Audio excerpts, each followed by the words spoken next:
Capítulo 1. O início de um relacionamento precioso.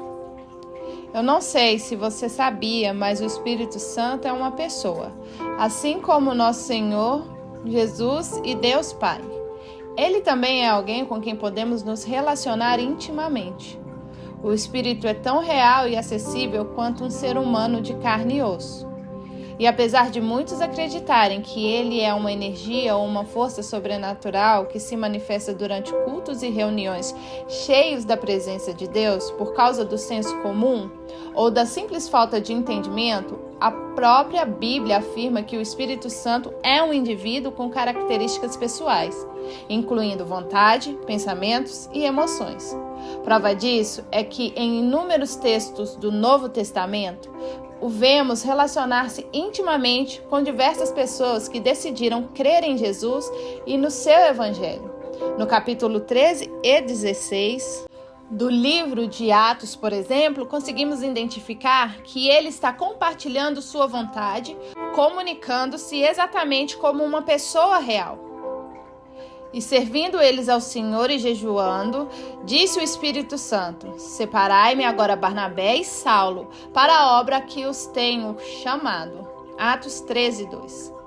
E percorrendo a região frígio-gálata, tendo sido impedido pelo Espírito Santo de pregar a palavra na Ásia, defrontando Mísia, tentando ir para Bitínia, mas o Espírito de Jesus não permitiu. Atos 16, 6 e 7. Além disso, em 1 Coríntios 2, 10 e 11, podemos ver que o Deus Espírito não só possui uma mente cheia de pensamentos criativos e uma soberana capacidade intelectual, como também ele é a única pessoa capaz de nos ajudar a discernir e compreender o coração de Deus e tudo que se refere ao seu reino celestial. Deus o revelou a nós por meio do Espírito. O Espírito sonda todas as coisas, até mesmo as coisas mais profundas de Deus.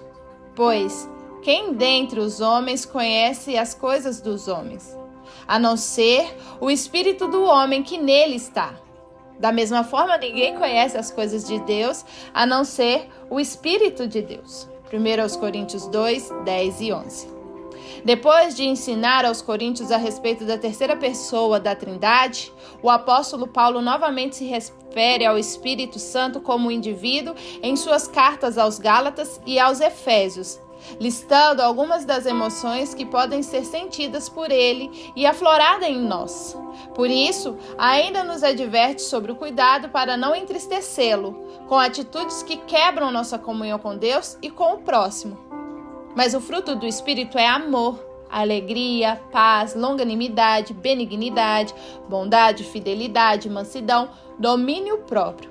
Quanto a essas coisas, não há lei. Gálatas 5, 22 e 23. E não entristeceis o Espírito de Deus, no qual fostes selados para o dia da redenção.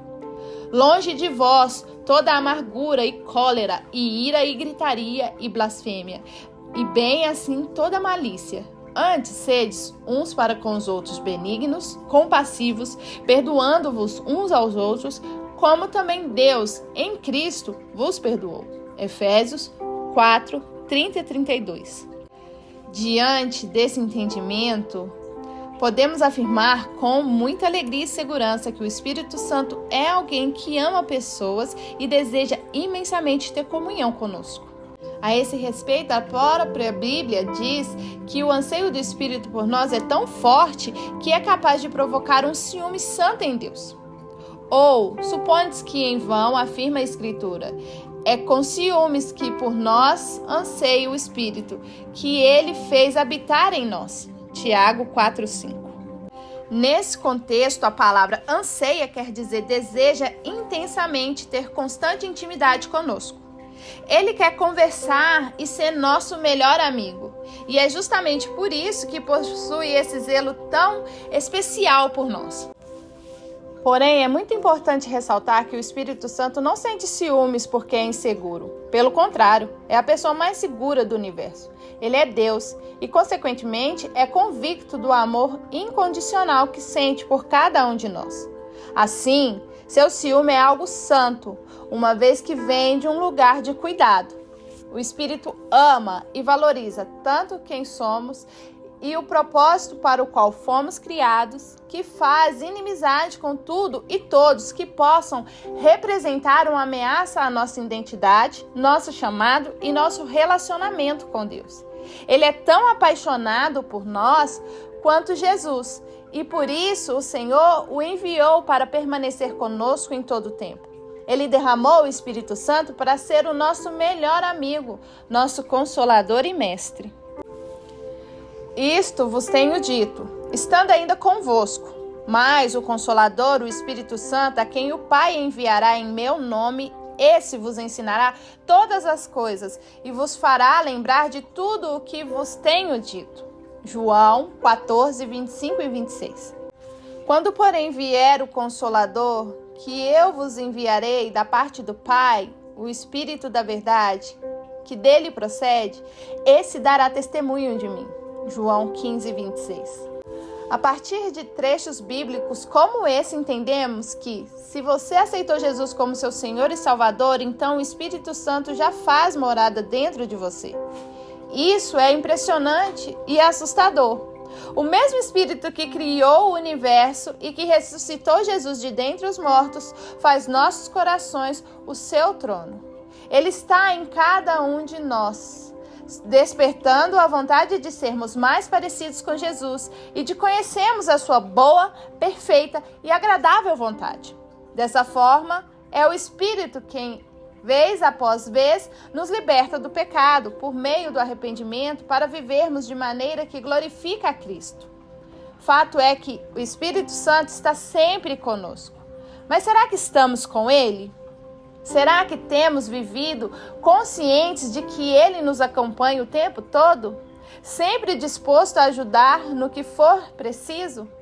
Estamos tomando nossas decisões levando em consideração a vontade, os pensamentos e as emoções dessa pessoa que tanto nos ama e deseja nos proteger? Quando ignoramos a comunhão com o Espírito, nós o entristecemos, pois ao fazermos isso, não damos a abertura necessária para que Ele nos transforme e liberte de pecados que nos conduzem à morte. Isso significa que quanto mais o permitirmos atuar em nossas vidas, mais a mudança acontece pelo seu poder. Por ser Deus, o Espírito Santo é onipotente, onisciente e onipresente. Ou seja, é capaz de resolver todos os nossos problemas em um estalar de dedos. No entanto, Ele não o faz porque jamais forçaria uma transformação sem nosso consentimento, uma vez que respeita o nosso livre-arbítrio.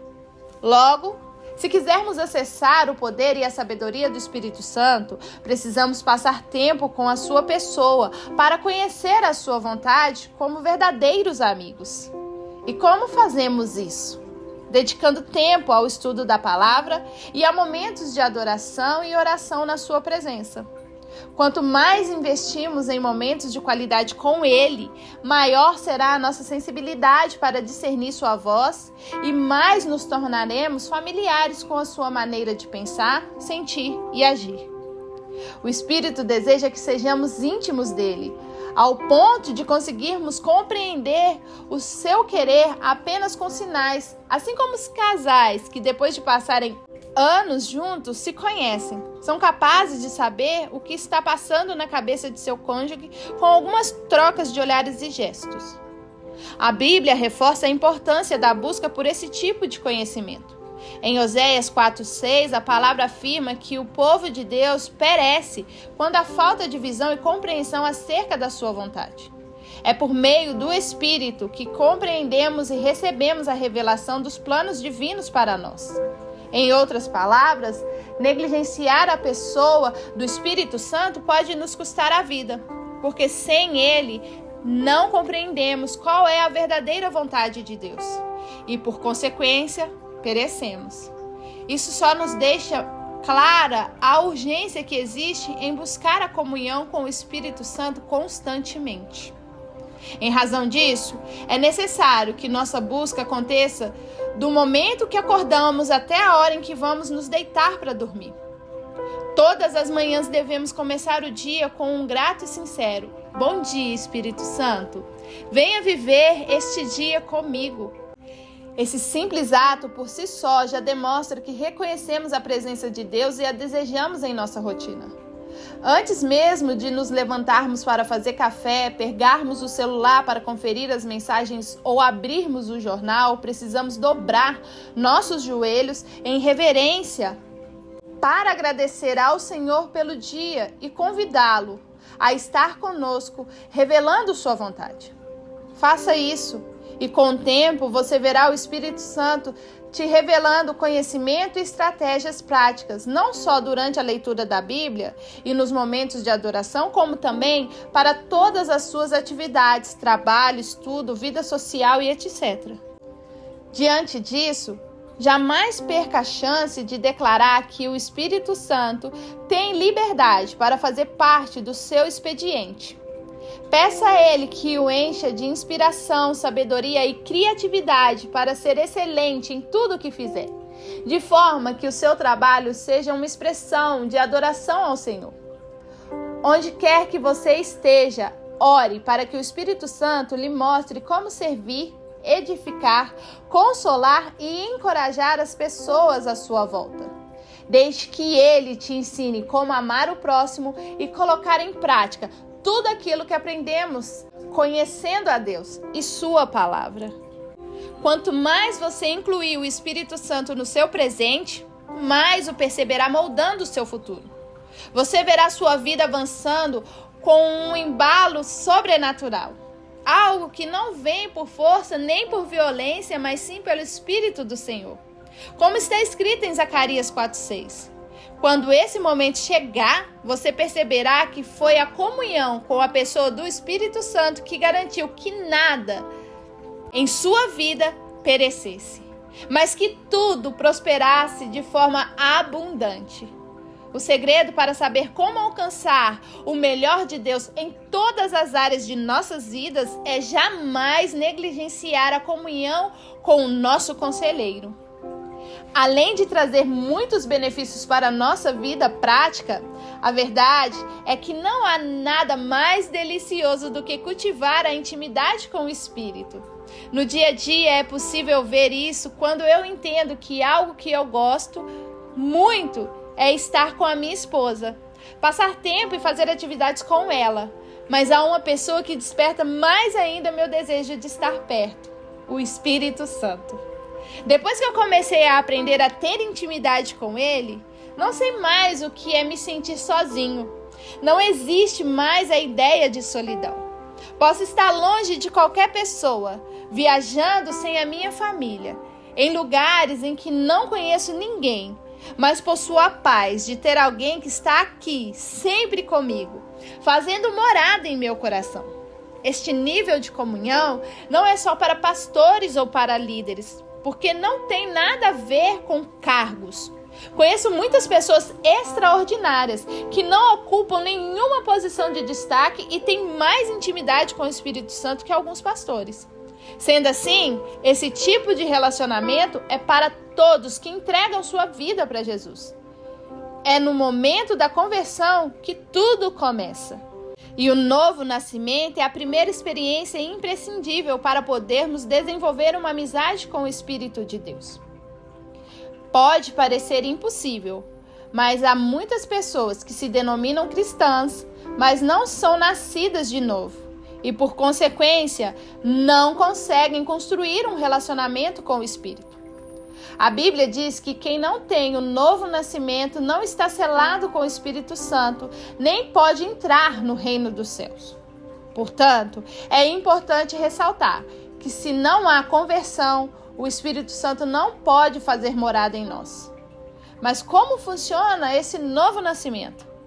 De acordo com a palavra de Deus em Romanos 10:9, ele se dá exclusivamente quando confessamos com a nossa boca que Jesus é o nosso Senhor e Salvador, crendo que Ele ressuscitou dos mortos por nós e para a glória de Deus. Logo, a partir do momento que tomamos essa atitude, podemos receber o Espírito do Senhor.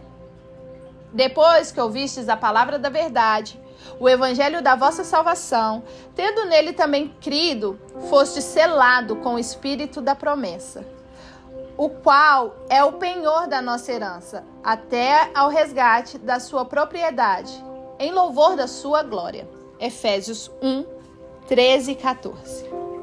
Em suma, se você quiser nascer de novo, ser verdadeiramente recriado e receber o Espírito Santo, precisa entregar o comando da sua vida a Jesus e crer em seu coração e confessar que Deus o ressuscitou dentre os mortos para nos livrar do castigo que merecíamos e, em vez disso, nos dar vida eterna.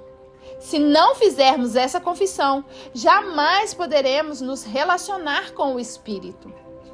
Sempre que falo sobre este assunto, recordo-me de uma experiência muito interessante que eu e minha esposa tivemos muitos anos atrás com uma jovem que teve a atitude de confessar Jesus como seu Senhor e Salvador. Porém, em seu coração, não tinha tomado a decisão de entregar de fato a sua vida a Ele. Nós só descobrimos essa situação porque a irmã mais velha dessa moça nos disse, em particular, que suspeitava que a decisão da irmã mais nova não tinha sido algo consciente. Quando fomos conversar com ela, questionamos se ela realmente tinha rendido toda a sua vida a Cristo. Para nossa surpresa, ela respondeu: honestamente não. Eu só fui lá na frente e pedi oração, mas não estava realmente entregando a minha vida a Jesus. Aquilo nos deixou extremamente surpresos e nos fez questionar sobre a quantidade de pessoas que lotam os cultos das igrejas, mas não eram realmente salvas de coração e muito menos desenvolviam uma vida de intimidade com o Espírito Santo. Infelizmente, talvez essas pessoas tenham uma surpresa muito desagradável quando chegarem ao final de suas vidas ou quando Jesus voltar. Pois a Bíblia fala que quem não nascer de novo não entrará no reino. Isso é muito grave. Mas a boa notícia sobre essa jovem é que depois de explicarmos o plano de salvação e perguntarmos se ela queria, desta vez, entregar sua vida conscientemente do que estava fazendo, ela concordou. A moça repetiu a oração e hoje, anos depois, transformou-se em uma grande mulher de Deus, que foi batizada no Espírito Santo e tem sido uma bênção na vida de muitos na cidade de Santarém, no Pará.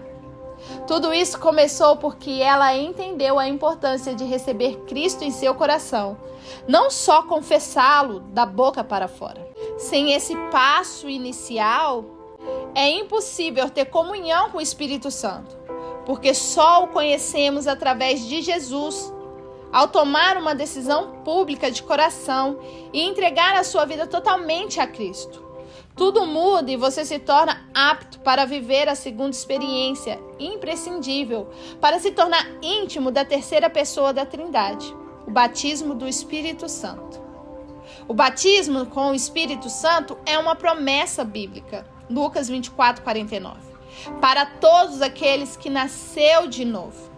É um revestimento da própria pessoa de Deus, que nos confere dons, poder, transformação de caráter e sensibilidade à vontade divina.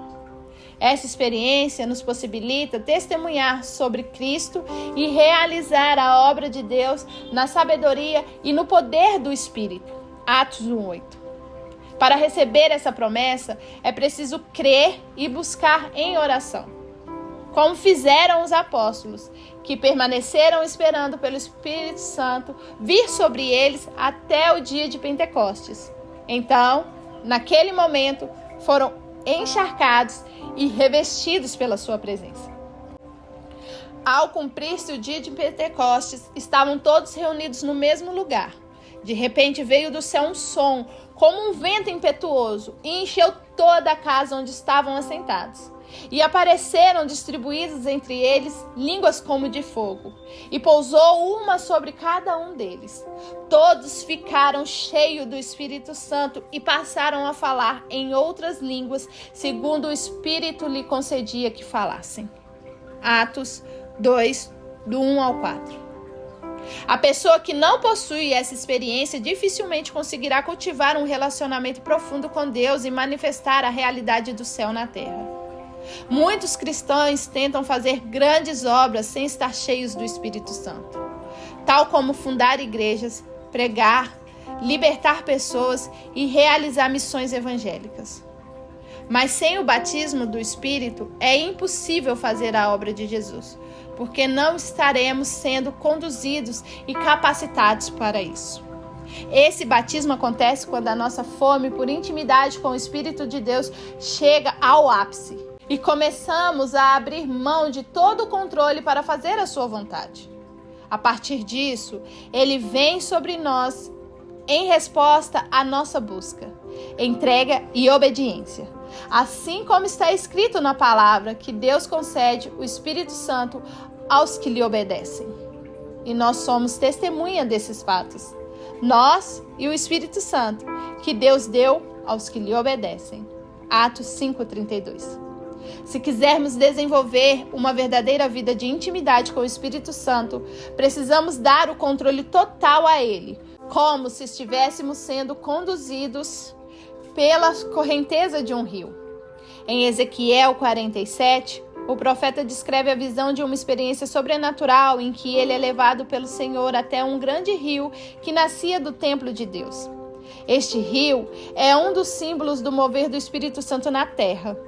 Enquanto a figura dele entrando nas águas representa a nossa jornada para nos entregarmos completamente ao fluir deste mover. Deus quer que entremos em comunhão com o Espírito para vivermos tudo o que ele tem para nós. Contudo, cabe a nós darmos passos de fé e obediência rumo a este relacionamento, que nos exigirá tudo. Você está disposto a abrir mão de todo o controle para ter sua vida transformada pelo profundo relacionamento com o Espírito Santo? Se a sua resposta é um sim, vamos juntos mergulhar nessa experiência no próximo capítulo.